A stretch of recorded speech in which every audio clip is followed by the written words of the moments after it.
अस्सलाम वालेकुम स्टूडेंट्स, ये आपके सामने रदरफोर्ड का एक्सपेरिमेंट है। मैं आपको रदरफोर्ड के एक्सपेरिमेंट के बारे में थोड़ा सा बताना चाहती हूँ।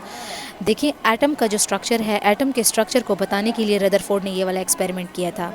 उसके एक्सपेरिमेंट के लिए उसकी जो अरेंजमेंट थी वो मैं आपको बता दूँ कि इसकी अरेंजमेंट किस तरह से है। यहाँ पर ये जो आपको बॉक्स नज़र आ रहा है, इसमें अल्फ़ा पार्टिकल्स हैं। यहाँ से अल्फ़ा पार्टिकल्स जो हैं वो एक रे की सूरत में निकल रहे होते हैं। अल्फ़ा पार्टिकल सोर्स के लिए इन्होंने पोलोनियम यूज़ किया था। ठीक है, ये बात हमेशा याद रखा करें कि अल्फ़ा पार्टिकल्स के सोर्स के लिए ये पोलोनियम यूज़ कर रहे हैं। यहाँ से ये सारे अल्फ़ा पार्टिकल्स जो है एक होल की मदद से, यहाँ पर एक छोटा सा होल कर दिया गया था ताकि ये सारे पार्टिकल्स जो हैं ये बिल्कुल स्ट्रेट इससे निकल के आ सकें। यहाँ पर एक छोटा सा होल कर दिया गया है, यहाँ से सारे पार्टिकल्स निकल रहे थे। अच्छा, यहाँ पर कोई सी भी मेटल की फॉइल रख दी गई थी। देखिए, फॉइल कोई छोटी सी पतली होती है, पतली सी, ये इस तरह से दरमियान में रख दी गई थी। मेटल की फॉइल है, यहाँ पर गोल्ड फॉइल इन्होंने यूज़ की थी। ठीक है, यहाँ पर जिंक सल्फाइड का जो है इस तरह से लंबा सा डिटेक्टर के तौर पर एक पतरी दूसरी लगा दी गई थी ताकि वहाँ पर उसको डिटेक्ट कर सके कि यहाँ से ये जो अल्फ़ा पार्टिकल्स आ रहे हैं इस मेटल की फॉइल गोल्ड फॉइल के साथ जब टकराते हैं तो यहाँ पर इस तरह से आते हैं, स्पेशल एंगल बनाते हैं, कहाँ पर जाते हैं इसको डिटेक्ट करने के लिए इन्होंने जिंक सल्फाइड की प्लेट लगा दी थी। अब जिंक सल्फाइड की प्लेट को डिटेक्ट करने के लिए इन्होंने एक माइक्रोस्कोप यूज़ किया था। ये माइक्रोस्कोप जो है ये मूवेबल था, ये ऑब्जर्व कर रहे थे पार्टिकल्स को। ये माइक्रोस्कोप एक जगह से दूसरी जगह इजीली मूव कर सकता था, ये रोटेटेबल था।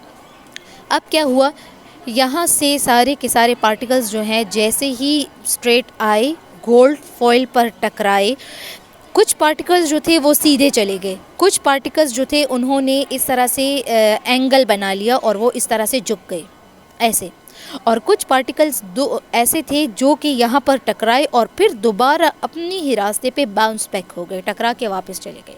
अब मैं आपको ये एक्सप्लेन करूँगी कि ये किस तरह से हुआ।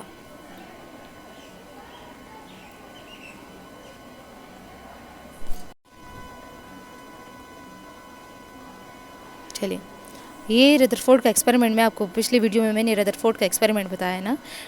रदरफोर्ड का जो एक्सपेरिमेंट है वो किस चीज़ के लिए यूज़ हुआ है? रदरफोर्ड का एक्सपेरिमेंट जो है एटम की साख बताने के लिए यूज़ हुआ है कि इट्स एटम जो है वो किस तरह से होता है। देखिए, दरमियान में बिल्कुल न्यूक्लियस है।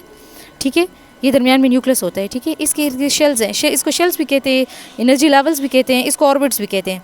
अब क्या हुआ, इन्होंने यहाँ पर यूज़ किया था पोलोनियम। देखिए, पोलोनियम जो होता है, पोलोनियम रेडियो एक्टिव एलिमेंट है।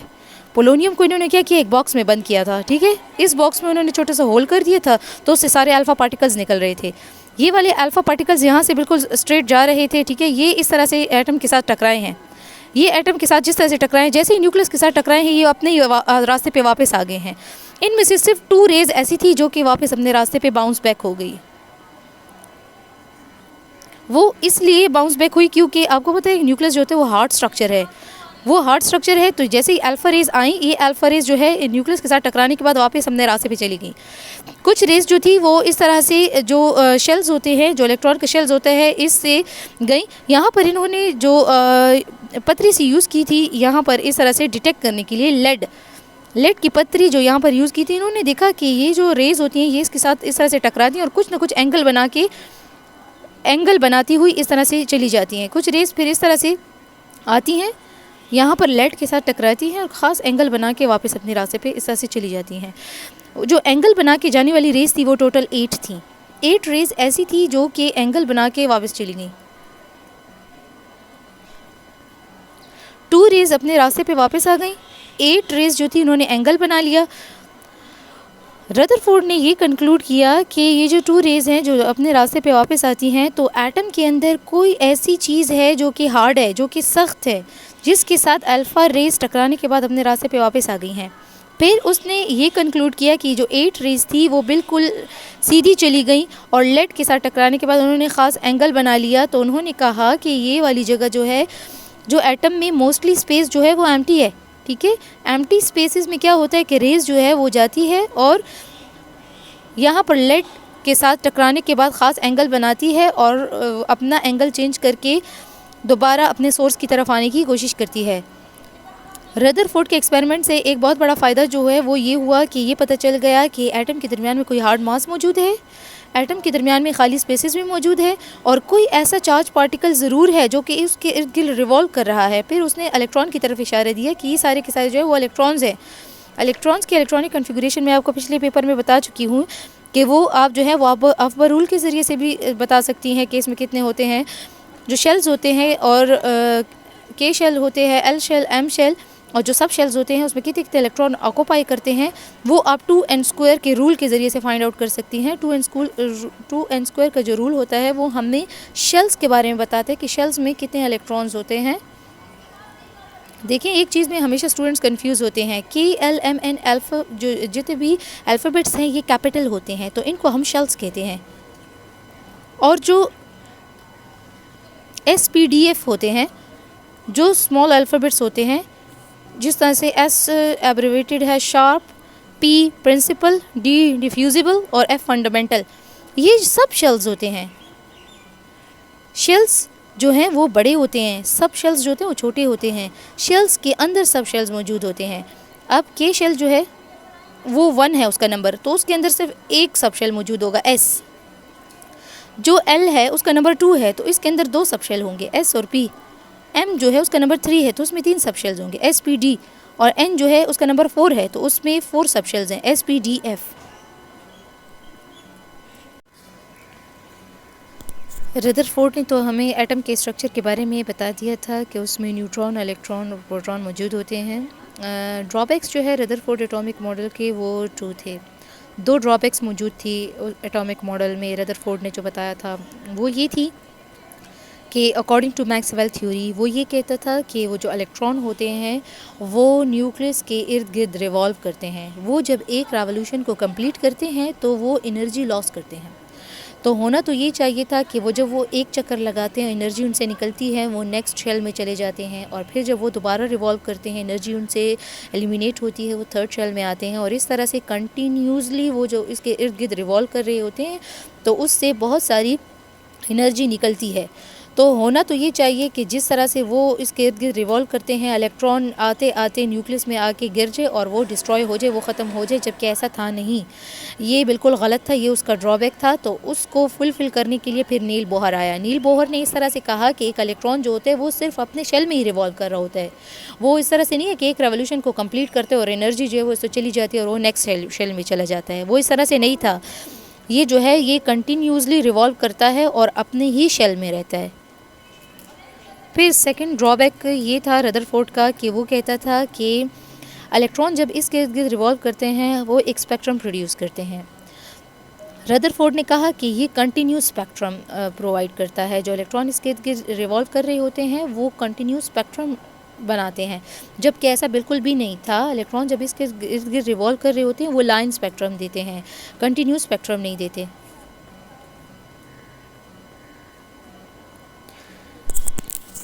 इसके अलावा जो 3 और ड्रॉबैक्स थे वो ये थे कि एक तो ये किसी भी एटम की केमिकल प्रॉपर्टीज़ के बारे में कुछ भी नहीं बताता था, कोई डिटेल नहीं देता था।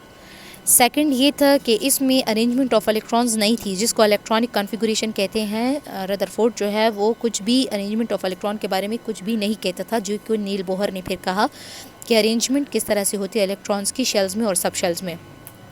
थर्ड ये है कि रदरफोर्ड ने बताया कि ये जो एटम जो होते हैं इसमें जो इलेक्ट्रॉन रिवॉल्व कर रहे होते हैं ये टोटली बेस्ड करते हैं laws of motion and gravitation पर। और आपको पता है कि लॉज ऑफ मोशन और ग्रेविटेशन जो है वो न्यूट्रल बॉडीज़ के लिए होती है, चार्ज बॉडीज़ के लिए नहीं होती है। एटम एक चार्ज बॉडी था, उसमें चार्जेस मौजूद थे, पॉजिटिव और नेगेटिव चार्ज उसमें मौजूद थे। और laws of motion and gravitation जो थी वो सिर्फ और सिर्फ न्यूट्रल बॉडीज़ के लिए होती है, वो चार्ज बॉडीज़ के लिए नहीं होती हैं। जैसे कि आपको पता है कि चार्जेस एक दूसरे को अट्रैक्ट करते हैं, रिपेल करते हैं। तो जो laws of motion and gravitation है वो न्यूट्रल बॉडीज़ के लिए हमेशा यूज़ होती है।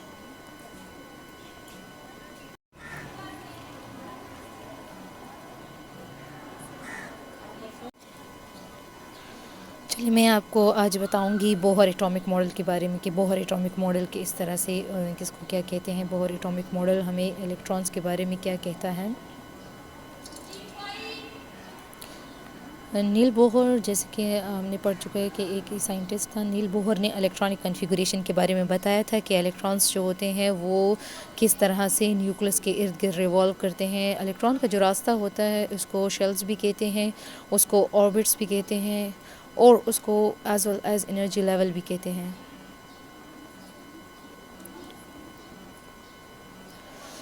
नंबर ऑफ़ इलेक्ट्रॉन्स जो हैं वो वेरी करते हैं, वो 1 से लेकर सो ऑन हो सकते हैं। तो हम हर एक शेल में ऑर्बिट में कितने इलेक्ट्रॉन्स ऑक्यूपाई करेंगे, इलेक्ट्रॉनिक कॉन्फ़िगरेशन देखने के लिए हम एक 2n² का रूल फॉलो करते हैं। 2n² का रूल इस तरह से हम फॉलो करते हैं कि जितने भी इलेक्ट्रॉन्स जो होते हैं वो एनर्जी लेवल्स में शेल्स में उसके इर्द गिर्द मौजूद होते हैं। अब हर एक शेल जो होता है उसका एक अपना नाम होता है और इसमें कितने इलेक्ट्रॉन्स ऑक्यूपाई करते हैं ये भी डिफरेंट होते हैं। इन शेल्स को हम कहते हैं K shell, L shell, M shell, N and then so on. इसके डिफरेंट नेम्स होते हैं। इसमें अब कितने कितने इलेक्ट्रॉन ऑक्यूपाई करेंगे ये 2n² रूल के ज़रिए से हम फाइंड आउट करते हैं। जैसे कि K शेल जो है उसका नंबर 1 होता है, L शेल का 2 होता है, M का 3 होता है, N का 4 नंबर होता है। इस नंबर को देखते हुए हम ये फाइंड आउट कर सकते हैं कि हर एक शेल में कितने कितने इलेक्ट्रॉन्स आएंगे। अब 2n² है K शेल में फाइंड आउट करने के लिए कि K शेल में कितने इलेक्ट्रॉन्स आते हैं 2n² रूल से फाइंड आउट करते हैं। 2 यहाँ पर फार्मूले का आ जाएगा, n की जगह हम नंबर लगाएंगे जो कि K शेल के लिए हम 1 यूज़ करते हैं 1 और उसके ऊपर हम स्क्वायर लगा देंगे इस तरह से। तो 1 1 सा क्या आएगा हमारे पास 2 आ जाएगा इस तरह से, ठीक है। 1 1 सा हमारे पास 1 आएगा, सॉरी 2 हमारे पास फार्मूले का आ जाएगा और 1 1 सा 1 हमारे पास आएगा इस तरह से। तो जो ब्रैकेट में बाहर चीज़ होती है आपको हमेशा से पता है कि वो उसके साथ मल्टीप्लाई हो जाती है। तो 2 1 सा हमारे पास 2 आ जाएगा। तो K शेल में हमने देख लिया कि हमारे पास 2 इलेक्ट्रॉन्स आते हैं। अब L शेल की बात आती है। L शेल को फाइंड आउट करने के लिए वही हम 2n² लिख लेंगे फार्मूला। 2 यहाँ पर हमारे पास फार्मूले का आ जाएगा, n नंबर के लिए यूज़ होगा तो यहाँ पर इसका नंबर जो है वो 2 है तो यहाँ पर हम 2 लगा देंगे और इसका स्क्वायर ले लेंगे।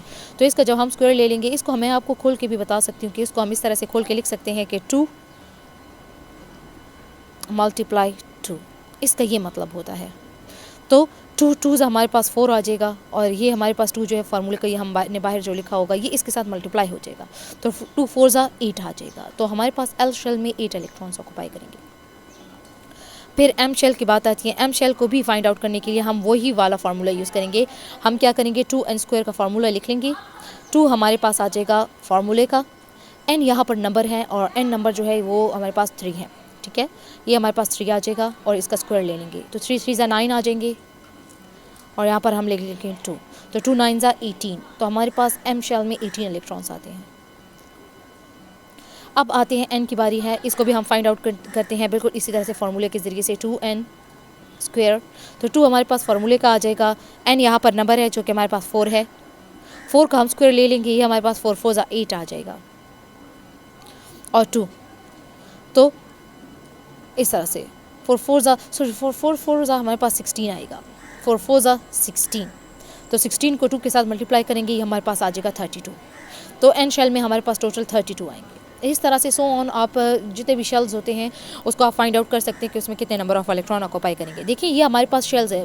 स्टूडेंट्स हमेशा जो स्टूडेंट्स होते हैं वो इसमें कंफ्यूज हो जाते हैं कि अगर ये K L L M N ये शेल्स हैं तो हमारे पास जो S P D आता है, जो S P D F ये जो स्मॉल कैपिटल्स होते हैं ये हमारे पास क्या चीज़ है। देखिए हमेशा याद रखा करिए हमारे पास सब शेल्स होते हैं, ये सब शेल्स हैं। अगर हमारे पास ये जो कैपिटल अल्फ़ाबेट में लिखा जाता है कि L M N ये हमारे पास अगर शेल्स होते हैं तो ये जो S P D F होते हैं ये हमारे पास सब शेल्स होते हैं। सब शेल्स में भी नंबर ऑफ़ इलेक्ट्रॉन्स जो हैं वो डिफरेंट होते हैं। S में हमारे पास 2 इलेक्ट्रॉन होते हैं, इसमें आप 4 प्लस करती जाएँ। S में हमारे पास 2 इलेक्ट्रॉन्स आ रहे हैं, P में हम आप 4 प्लस कर देंगे ये हमारे पास 6 इलेक्ट्रॉन आ जाएंगे। फिर हम 6 में 4 प्लस करेंगे ये हमारे पास 10 इलेक्ट्रॉन आ जाएंगे और फिर हम जब इसमें 4 ऐड करेंगे ये हमारे पास 14 इलेक्ट्रॉन आ जाएंगे। ये बिल्कुल ईजी है, इसमें आपने क्या करना है +4 का फार्मूला अप्लाई करना है। आप +4 का फार्मूला अप्लाई करेंगे, 2 में 4 प्लस कर लेंगे, 6 10 और 14 इस तरह से आपके पास आते जाएंगे। मैंने आपको बता दिया कि SPDF सब शेल्स होते हैं जो कि K L M N में मौजूद होते हैं।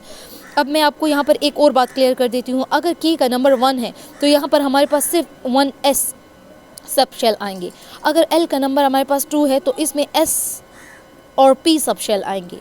अगर M का नंबर जो है वो 3 है तो यहाँ हमारे पास 3 सब शेल्स आएंगे S P D। अगर N हमारे पास 4 है तो इसमें हमारे पास 4 आएंगे S P D F। Hope so आपको शेल्स और सब शेल्स यहाँ से फाइंड आउट करने का तरीका पता चल गया होगा। होप सो तमाम स्टूडेंट्स यहाँ से अच्छी तरीके से सीख लें शेल्स को, सब शेल्स को, और आप इसके ज़रिए से इलेक्ट्रॉनिक कॉन्फ़िगरेशन भी सीख सकते हैं। इलेक्ट्रॉनिक कॉन्फ़िगरेशन जिसके लिए आप अफ़वा रूल भी यूज़ कर सकती हैं, आप उसके ज़रिए से इलेक्ट्रॉनिक कॉन्फ़िगरेशन कर सकती हैं ईज़िली।